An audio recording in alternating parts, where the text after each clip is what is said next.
하나님께서 우리에게 주시는 말씀은 잠언 24장의 말씀입니다. 구약성경 938쪽에 있습니다. 우리 함께 먼저 드라마 바이블로 하나님의 말씀을 읽겠습니다. 제24장. 너는 악인의 형통함을 부러워하지 말며 그와 함께 있으려고 하지도 말지어다. 그들의 마음은 강포를 품고 그들의 입술은 재앙을 말함이니라. 집은 지혜로 말미암아 건축되고 명철로 말미암아 견고하게 되며 또 방들은 지식으로 말미암아 각종 귀하고 아름다운 보배로 채우게 되느니라. 지혜 있는 자는 강하고 지식 있는 자는 힘을 더하나니 너는 전략으로 싸우라. 승리는 지략이 많음에 있느니라. 지혜는 너무 높아서 미련한 자가 미치지 못할 것이므로 그는 성문에서 입을 열지 못하느니라. 악행하기를 꾀하는 자를 일컬어 사악한 자라 하느니라. 미련한 자의 생각은 죄요 거만한 자는 사람에게 미움을 받느니라. 내가 만일 환난 날에 낙담하면 내 힘이 미약함을 보임이니라. 너는 사망으로 끌려가는 자를 건져주며 살육을 당하게 된 자를 구원하지 아니하려고 하지 말라. 내가 말하기를 나는 그것을 알지 못하였노라 할지라도 마음을 저울질하시는 이가 어찌 통찰하지 못하시겠으며 내 영혼을 지키시는 이가 어찌 알지 못하시겠느냐. 그가 각 사람의 행위대로 보응하시리라. 내 아들아, 꿀을 먹으라. 이것이 좋으니라. 송이 꿀을 먹으라. 이것이 내 입에 다니라. 지혜가 내 영혼에게 이와 같은 줄을 알라. 이것을 얻으면 정령이 내 장래가 있겠고 내 소망이 끊어지지 아니하리라. 악한 자여, 의인의 집을 엿보지 말며 그가 쉬는 처소를 헐지 말지니라. 대저 의인은 7번 넘어질지라도 다시 일어나려니와 악인은 재앙으로 말미암아 엎드러지느니라. 내 원수가 넘어질 때에 즐거워하지 말며 그가 엎드러질 때에 마음에 기뻐하지 말라. 여호와께서 이것을 보시고 기뻐하지 아니하사 그의 진노를 그에게서 옮기실까 두려우니라. 너는 행악자들로 말미암아 분을 품지 말며 악인의 형통함을 부러워하지 말라. 대저 행악자는 장래가 없겠고 악인의 등불은 꺼지리라. 내 아들아, 여호와와 왕을 경외하고 반역자와 더불어 사귀지 말라. 대저 그들의 재앙은 속히 임하리니 그 둘의 멸망을 누가 알랴. 이것도 지혜로운 자들의 말씀이라. 재판할 때에 낯을 보아주는 것이 옳지 못하니라. 악인에게 내가 옳다 하는 자는 백성에게 저주를 받을 것이요 국민에게 미움을 받으려니와 오직 그를 견책하는 자는 기쁨을 얻을 것이요 또 좋은 복을 받으리라. 적당한 말로 대답함은 입맞춤과 같으니라. 내 일을 밖에서 다스리며 너를 위하여 밭에서 준비하고 그 후에 내 집을 세울지니라.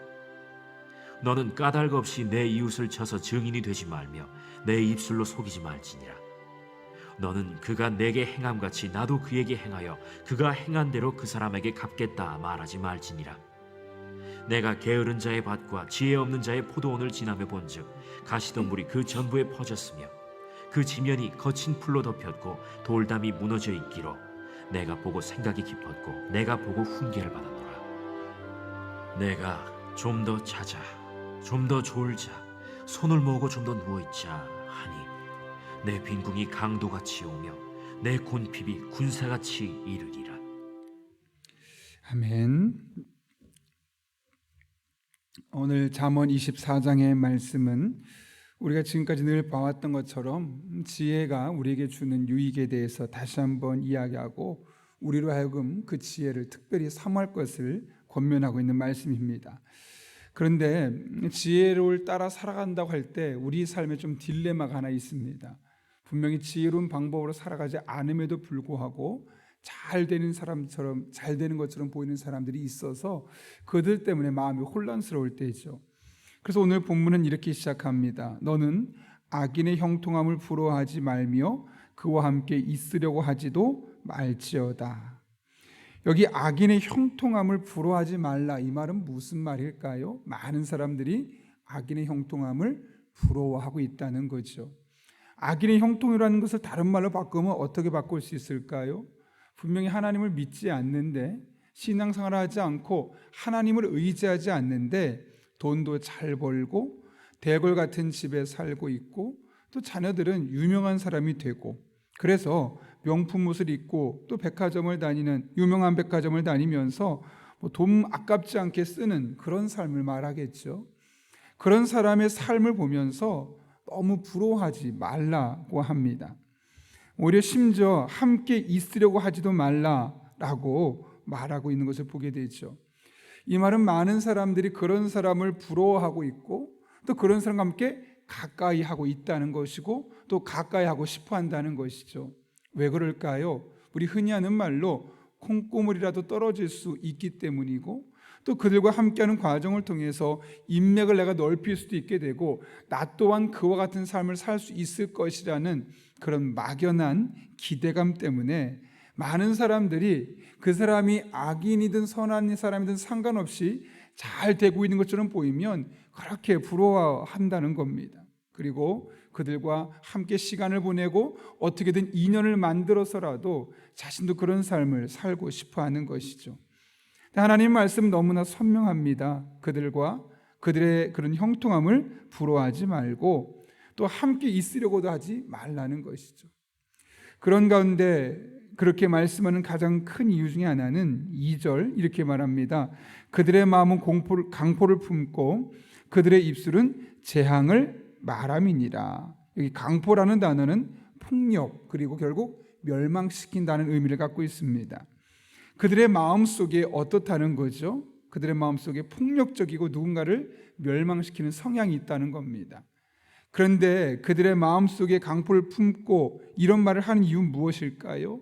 그 마음속에 있는 폭력성이 드러나지 않아서 겉으로 볼 때는 좋은 사람처럼 보이고 괜찮은 사람처럼 보이고 나를 배려하는 것처럼 보이지만 그 사람의 실상 마음을 현미경처럼 들여다보게 되면 강포, 폭력이 있고 멸망이 있고 그래서 누군가에게 피해를 주는 사람이라는 것을 말씀하고 있는 것이죠. 그들의 입술에서도 재앙을 말하기 때문에 그래서 결국은 악인이 겉으로 보기에 아무리 잘 된 것처럼 보여도 그것 때문에 부러워할 이유가 없다는 겁니다. 이를 통해 우리가 알 수 있는 또 다른 한 가지 사실이 있죠. 예수 믿지 않아도 흔히 말하는 악인이라 불릴만한 사람이랄지라도 이 세상에서는 잘 사는 것처럼 볼 수 있다는 겁니다. 우리는 무조건 예수 믿는 사람은 잘 살고 예수 믿지 않는 사람은 어렵고 못 살고 이런 어떤 이분법적인 사고를 가지고 있을 때가 참 많습니다. 그래서 예수 믿는 사람이 어려우면 그거 가지고 또 괜히 문제 삼는 사람도 많죠. 그리고 악인이 안 돼야 되는데 잘 되는 모습을 보면은 하나님께 대해서 신정론의 문제 들고 나옵니다. 하나님, 왜 저 사람은 예수도 믿지 않고 저처럼 신앙생활하지 않는데 저렇게 잘 사는 겁니까? 그래서 어떤 분이 그런 얘기를 하더라고요. 악인이 되었든 돈이 많은 사람이 되었든 그 사람들이 살아가는 모습을 일컬어 잘 산다는 말을 써서는 안 된다. 그냥 돈이 많다고 하거나 유명하다고 하거나 그냥 그 사람이 갖고 있는 모습을 갖고 말해야지 그 사람이 돈이 많다고 해서 잘 사는 것 아니고 그 사람이 유명하기 때문에 잘 사는 것 아니다 라는 이야기를 오래전에 들었던 기억이 있습니다. 악인의 형통함을 부러워하는 이유는 그들이 잘 살고 있다라는 우리 안에 있는 자그마한 착각 때문입니다. 오늘 말씀은 그렇게 생각하지 말라는 것이죠. 그렇다면 여러분, 그들의 형통함을 부러워하는 궁극적인 이유가 무엇 때문일까요? 사실 3절과 4절 때문 아닐까요? 3, 4절 같이 한번 읽어볼까요? 시작. 집은 지혜로 말미암아 건축되고 명철로 말미암아 견고하게 되며 또 방들은 지식으로 말미암아 각종 귀하고 아름다운 보배로 채우게 되느니라. 이게 무슨 말일까요?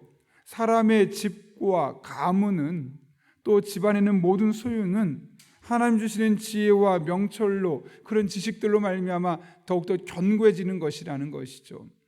그런데 많은 분들이 그렇게 생각하던가요? 그렇게 생각하지 않죠. 돈으로, 유명세로, 인맥으로 우리의 가정이 세워질 것이다 라고 생각하고 착각하며 살아가는 사람들이 많습니다. 그래서 그들은 악인의 형통함을 부러워하는 겁니다. 아니, 저 사람은 어떻게 저렇게 돈을 많이 벌어서 저렇게 큰 집에서 하고 싶은 거 다 하고 살고 있나? 그런 착각을 하게 되는 것이죠.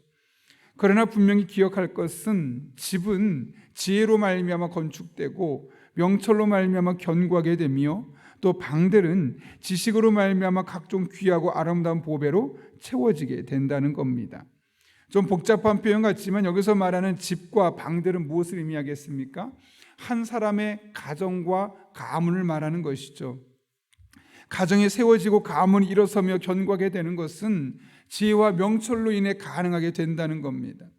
우리가 지혜를 사모하고 지혜의 근원 되신 하나님과 신앙적인 역학관계를 단단히 하는 이유가 바로 여기에 있는 것이죠. 그럴 때 집안도 세워지는 것이지, 단지 부모가 어떤 형태로든 돈을 많이 벌면 그의 자녀의 세대로 계속 이어져서 가정이 든든히 세워지는 것은 아님을 말씀하고 있는 겁니다. 그래서 오늘 솔로몬은 13절과 14절에 이렇게 말하죠. 내 아들아 꿀을 먹어라, 이것이 좋으니라. 송이 꿀을 먹어라, 이것이 내 입에 다니라.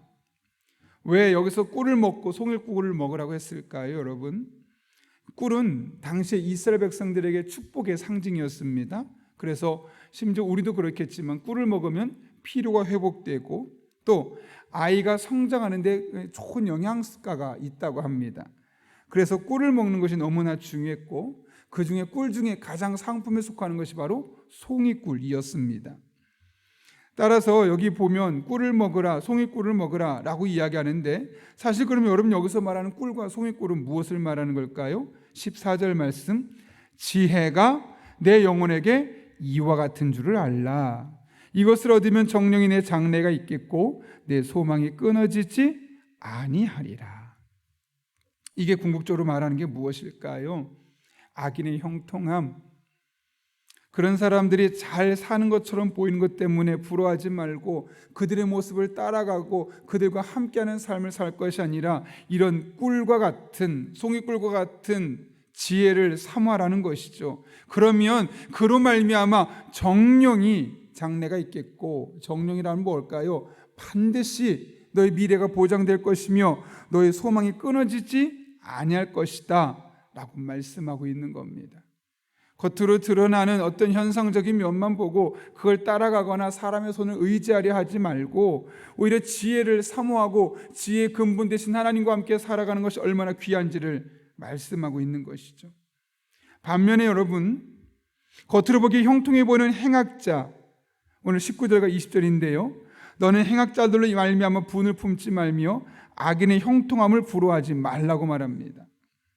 여기 행악자, 악인은 진짜로 나쁜 행동을 했기 때문에 행악자라기보다는 하나님을 떠나서 악한 행동을 늘 할 수밖에 없는 경향성을 갖고 있는 사람들이 일컬어 행악자라고 말하고 악인이라고 말하는데, 그들이 아무리 형통해 보이는 것처럼 보여도 또 다시 말합니다. 부러워하지 말라는 것이죠. 왜요? 20절, 대저 행악자는 장래가 없겠고 악인의 등불은 꺼지리라. 그렇죠. 지금은 잘 되는 것처럼 보이고 그게 승승장구하는 것처럼 보이고 다른 사람들의 박수 받고 나도 저렇게 되고 싶다라는 마음을 주기에 충분하지만 그들은 결코 부러워할 대상들이 아닐 것은, 그들은 장래가 없다는 겁니다. 미래에 기대할 것이 없다는 거죠. 아니, 등불이 꺼진다는 게 무엇일까요? 결국 그들은 무너지게 되어 있다는 겁니다. 그러니 우리가 할 일은 무엇이겠습니까? 그런 악인들의 형통함을 부러워할 것이 아니라 오히려 지혜의 근원 되신 하나님과 함께 지혜로 말미암아 우리에게 주어진 일상의 삶을 살아가는 것이 너무나 중요하다는 것이죠. 그래서 결론적으로 21절에서 이렇게 말합니다. 같이 한번 읽겠습니다. 시작. 내 아들아 여호와와 왕을 경외하며 반역자와 더불어 사귀지 말라. 아멘.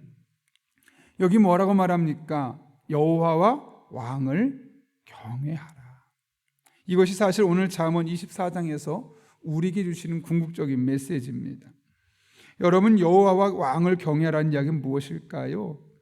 여호와도 경외하고 왕도 경외하라. 사람도 의지하고 또 하나님도 의지하라는 것인가 라고 생각할 수 있겠지만, 여기서 말하는 왕은 일반적으로 왕을 말하는 것이 아니라 하나님의 통치 원리에 따라서 살아가려고 하는 하나님이 세운 의로운 왕을 일컫는 것이죠. 오늘 본문로 말하면 솔로몬이 자신을 말하는 겁니다. 나처럼 하나님의 지혜를 구하고 하나님과 함께 살아가는 나를 경외하며 너에게 주어진 일상의 삶을 잘 살아가는 것이 필요하다라고 이야기하고 있는 것이죠. 우리도 그런 삶을 살아야 하겠습니다. 겉으로 드러나는 겉으로 드러나는 성공만 보면서 그렇게 살아간 사람을 부러워하고 그들을 따라가려 하기보다는 지금 당장은 그런 삶을 살지 못한다 할지라도 우리의 모든 것을 세우시고 단단하게 하시는 분은 하나님이심을 믿고 끝까지 하나님 붙들고 믿음으로 나아가는 것이 무엇보다 중요한 것 같습니다. 제가 얼마 전에 일부러 좀 자동차를 운전하고 가다가 처음 가보는 길이어서 자동차에 있는 내비게이션과 함께 제가 갖고 있는 스마트폰, 휴대폰으로 내비게이션을 또 찍어봤습니다. 두 개를 찍었는데 같은 회사 제품인데 약간 경로가 다르게 나오더라고요. 그래서 길을 가다가 제가 갖고 있는 스마트폰은 직진하라고 말하는데 제 차에서는 오른쪽으로 빠져서 다른 길로 가라고 하는 것이죠. 순간적으로 제가 얼마나 복잡한 심경이었을까요? 왜냐하면 둘 다 같은 회사니까 뭐 여기로 가도 될 것 같고 여기로 가도 될 것 같은데 도대체 이 둘 중에 나는 무엇을 더 의지할 때 가장 정확하게 빠르게 안전하게 그 길을 갈 수 있을까? 순간적인 고민이 들었습니다. 여러분이라면 그 순간 어떤 것을 선택했을까요? 제 차에 있는 것은 실시간을 반영하는 것이 아니고 제 스마트폰에 있는 내비게이션은 실시간을 반영하는 겁니다. 그래서 뭘 껐을 것 같습니까? 차에 있는 내비게이션을 끄고 실시간이 되는 스마트폰을 켜고 그 안내를 따라가게 되었던 것이죠. 그랬더니 원하는 목적지에 수월하게 정해진 시간만큼 도착할 수 있었습니다. 실제로 차에서는 플러스 10분 정도가 나왔는데 내비게이션은 거의 정확하게 그 시간에 도착할 수 있었던 것이죠. 그때 내비게이션 두 개를 켜고 나서 참 많은 생각을 했었습니다. 그러면서 어쩌면 우리가 그렇게 살아가고 있는 것은 아닌가. 가끔은 실시간으로 하나님 앞에 우리가 내비게이션을 켜고 그 인도를 따르는 것처럼 하나님의 지혜를 구하고 인도하심을 구하는 삶이 있다면, 또 다른 것은 그만한 데이터를 충분히 비축해 놓고 이런 길이 있다고 안내하는 또 다른 내비게이션을 따르는 삶, 이 둘 중에 늘 고민하며 어떤 하나를 선택하기에 고민하는 사람들이 아닌가라는 생각을 하게 되었던 것이죠. 우리가 선택할 것은 너무나 자명합니다. 아무리 많은 경험치를 갖고 있고 데이터를 갖고 있고 겉으로 보기에 그 사람의 말이 맞는 것처럼 보여도 우리가 철저히 붙들고 의지하고 따라가야 할 분은 하나님 아버지임을 다시 한번 확신하게 되는 것이죠. 오늘 본문의 말씀대로 하면 21절처럼 여호와와 왕을 교항하는 삶을 우리의 삶이 되어야 함을 말씀하고 또 그런 삶을 살아야 하는 것입니다. 우리의 할 일은 우리의 소망 되시며 마치 우리를 목자가 양을 지키시듯 지키시고 보호하시고 선한 길로 인도하시는 그 하나님의 길을 따라가야 합니다. 우리를 지키시기 위해 졸지도 아니하신 하나님, 그분만 신뢰하며 나아가는 것, 그것이 우리의 길이 되어야 하는 것이죠. 지금 당장 다른 사람들이 누리는 형통함을 누리고 있지 못하다 할지라도 하나님께서 마침내 나를 푸른 초장과 실만한 실과로 인도하실 것을 확신하고 신뢰하고 그분을 철저하게 의지하며 끝까지 그분과 실시간으로 데이터를 받으며 그분의 길을 따라 걸어가는 것, 그것이 어쩌면 가장 그리스도인에게 복이라고 할 수 있습니다.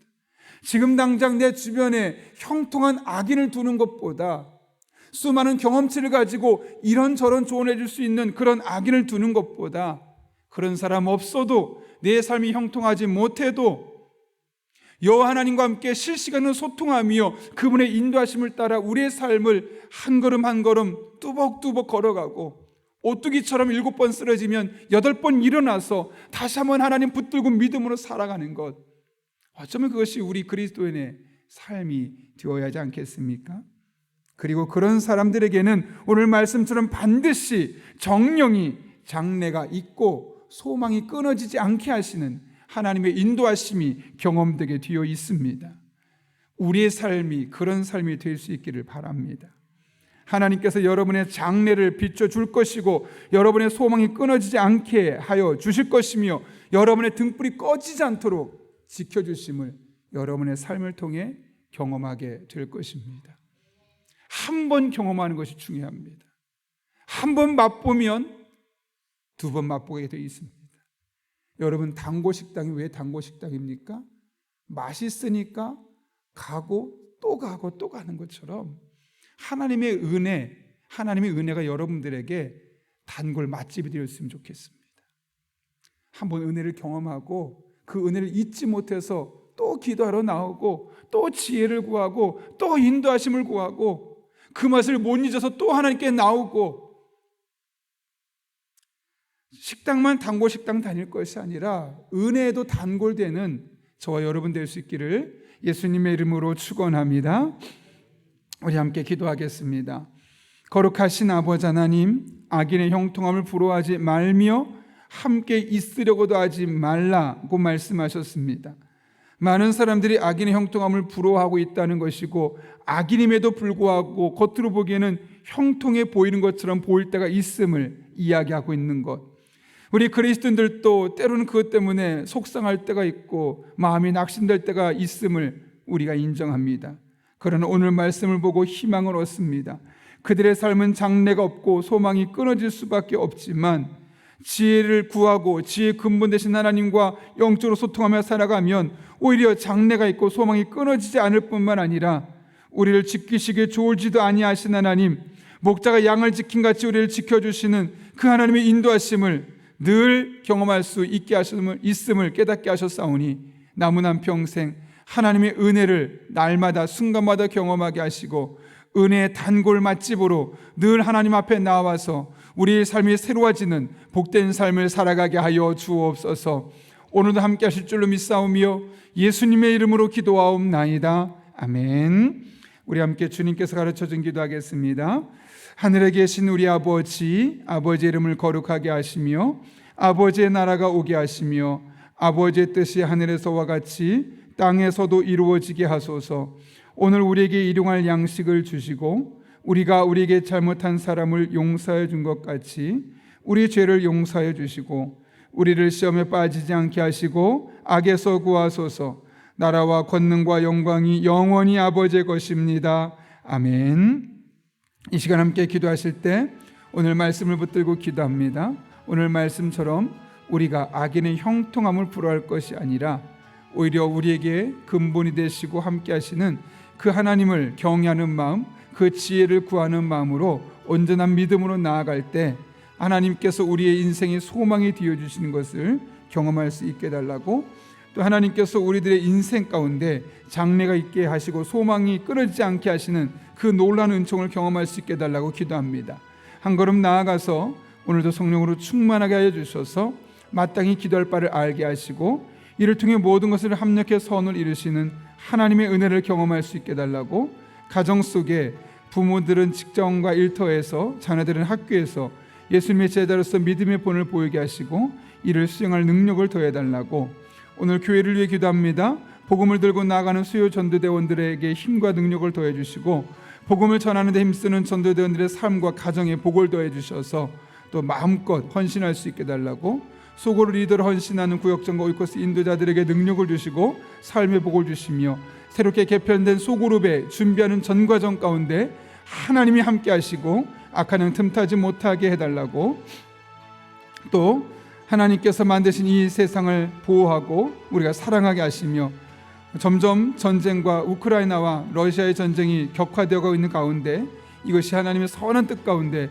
최선의 길로 인도해 달라고, 또 우리나라도 북한과의 관계 속에서 날로 위기가 고취되고 있는 가운데 하나님의 은혜 가운데 우리 안에 평안이 있게 하시고 모든 것을 합력해 선을 이루시는 하나님으로 말미암아 우리가 믿음으로 나아갈 수 있게 해달라고, 이외에도 여러분이 가진 기도 제목과 여러분의 기도가 필요한 분들을 위해서 함께 기도하며 나아가겠습니다. 거룩하신 아버지 하나님, 오늘도 우리를 불러주신 은혜 감사합니다. 하나님만 바라보며 찬양하며 의지하길 원하오나 우리들의 삶이 늘 낙심되고 좌절되고 또 주변의 악인의 형통을 바라볼 때마다 그 마음이 꺾일 때가 얼마나 많은지 모릅니다. 그러나 우리가 믿음의 방향을 온전히 세울 수 있길 원합니다. 악인의 형통함을 부러워하지 말 것은 그들에겐 장래가 없겠고 소망이 끊어질 수밖에 없다는 것입니다.